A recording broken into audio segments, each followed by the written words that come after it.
ಹೈನುಗಾರಿಕೆ ರೈತರಿಗೆ ನಿರಂತರ ಆದಾಯದ ಮೂಲವಾಗಿದ್ದು, ಭದ್ರಾ ಮೇಲ್ದಂಡೆ ಯೋಜನೆ ಪೂರ್ಣಗೊಂಡರೆ ಜಿಲ್ಲೆಯ ಕೃಷಿ ಚಟುವಟಿಕೆಗಳಿಗೆ ಮತ್ತಷ್ಟು ಬಲ ಸಿಗಲಿದೆ ಎಂದು ಜಿಲ್ಲಾ ಉಸ್ತುವಾರಿ ಸಚಿವ ಹಾಗೂ ಪರಿಶಿಷ್ಟ ಪಂಗಡಗಳ ಕಲ್ಯಾಣ ಸಚಿವ ಟಿ.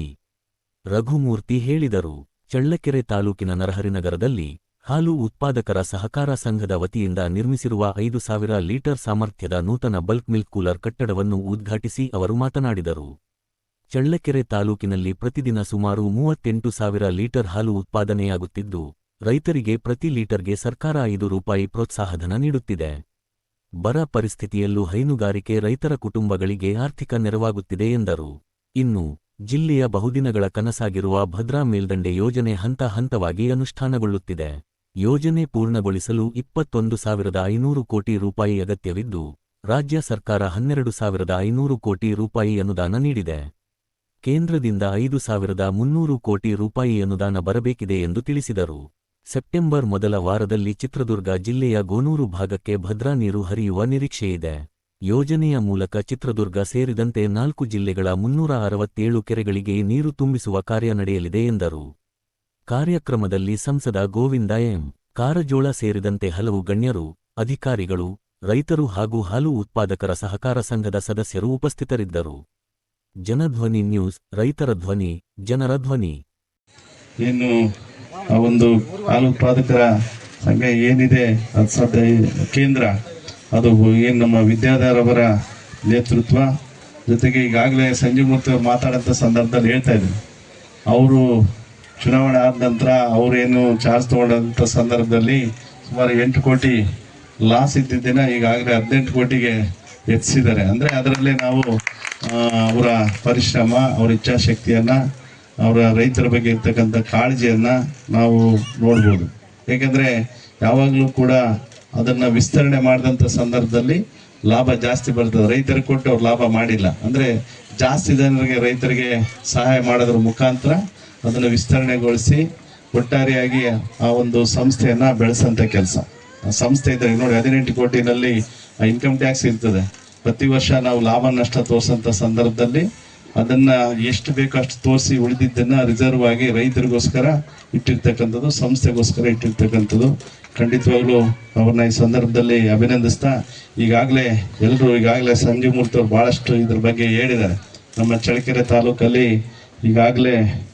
ಈಗ 38,000 ಲೀಟ್ರ್ ಪ್ರತಿ ದಿವಸ ಬರ್ತದೆ. ಜೊತೆಗೆ ಅದಕ್ಕೆ ಸಂಬಂಧಪಟ್ಟಂಥ ಸದಸ್ಯರು ಸರ್ಕಾರದಿಂದ ₹5 ಪ್ರೋತ್ಸಾಹಧನ 58 ಲಕ್ಷ. ಅಂದರೆ ಒಟ್ಟಾರೆಯಾಗಿ ಕರ್ನಾಟಕ ರಾಜ್ಯದಲ್ಲಿ 1,10,00,000 ಲೀಟ್ರ್ ಬರ್ತದೆ. ಆ 1,10,00,000 ಲೀಟ್ರಿಗೆ 1 ಲೀಟ್ರಿಗೆ ₹5 ಅಂದರೆ 5.5 ಕೋಟಿ ಹಣನ ಕರ್ನಾಟಕ ಸರ್ಕಾರ ರೈತರಿಗೋಸ್ಕರ ಕೊಡ್ತಕ್ಕಂಥದ್ದು. ತಿಂಗಳಿಗೆ ಪ್ರತಿದಿನ 5.5 ಕೋಟಿ, ತಿಂಗಳಿಗೆ 16.5 ಕೋಟಿ, ವರ್ಷಕ್ಕೆ 1,980 ಕೋಟಿ ರೈತರಿಗೋಸ್ಕರ ಸಹಾಯಧನ ನೀಡಂಥದ್ದು. ಖಂಡಿತವಾಗ್ಲೂ ಕೂಡ ಅದು ಭಾಳ ಒಳ್ಳೆ ಕೆಲಸ ಅನ್ನೋದಕ್ಕಿಂತ ಒಂದು ಜವಾಬ್ದಾರಿ, ಸರ್ಕಾರಗಳ ಜವಾಬ್ದಾರಿ. ಅದನ್ನು ಈಗಾಗಲೇ ಸಂಜೀವ್ ಮೂರ್ತಿ ಅವರು ಹೇಳ್ತಾ ಇದ್ರು. ಮೊದಲನೇದಾಗಿ ಏನು 2008ರಿಂದ 2013ಗೆ ಇದ್ದಂಥ ಸರ್ಕಾರದಲ್ಲಿ ₹2 ಮಾನ್ಯ BS ಯಡಿಯೂರಪ್ಪನವ್ರ ಸರ್ಕಾರ, ಸನ್ಮಾನ್ಯ ಸಿದ್ದರಾಮಯ್ಯ ನೇತೃತ್ವದ ಸರ್ಕಾರ 13ರಿಂದ 18ವರೆಗೆ ಇದ್ದಂಥ ಸಂದರ್ಭದಲ್ಲಿ ₹4 ಮಾಡಿದ್ರು. ಈಗ ಮತ್ತೆ ₹5 ಮಾಡಿದ್ದಾರೆ. ಈಗೇನು ನಮ್ಮ ಚುನಾವಣೆ ಪ್ರಣಾಳಿಕೆಯಲ್ಲಿ ಇನ್ನೂ ₹2 ಎಷ್ಟಂತ ಮಾಡಿದ್ದಾರೆ ಅಂದರೆ ಖಂಡಿತವಾಗ್ಲೂ ಆ ಸರ್ಕಾರ ಆ ಪ್ರಯತ್ನ ಖಂಡಿತವಾಗ್ಲೂ ಮಾಡ್ತದೆ ಅಂತ ಹೇಳ್ತಾ, ಜೊತೆಗೆ ಈ ಸಂದರ್ಭದಲ್ಲಿ ನಮ್ಮ ರೈತರಿಗೆ ಈಗಾಗಲೇ ನಾವು ಬರಗಾಲದಲ್ಲಿದ್ದೀವಿ.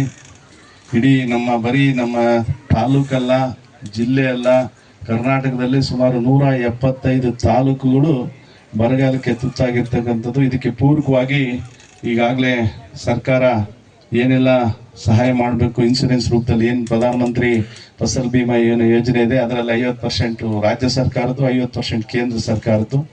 ನಮ್ಮ ಜಿಲ್ಲೆಯಲ್ಲಿ ಸುಮಾರು 3 ಲಕ್ಷ ರೈತರಿದ್ದಾರೆ. ಅದರಲ್ಲಿ 2.5 ಲಕ್ಷ ರೈತರಿಗೆ ಈಗಾಗಲೇ ನಾವು ಇನ್ಶೂರೆನ್ಸ್ ಮಾಡಿದ್ದೀವಿ.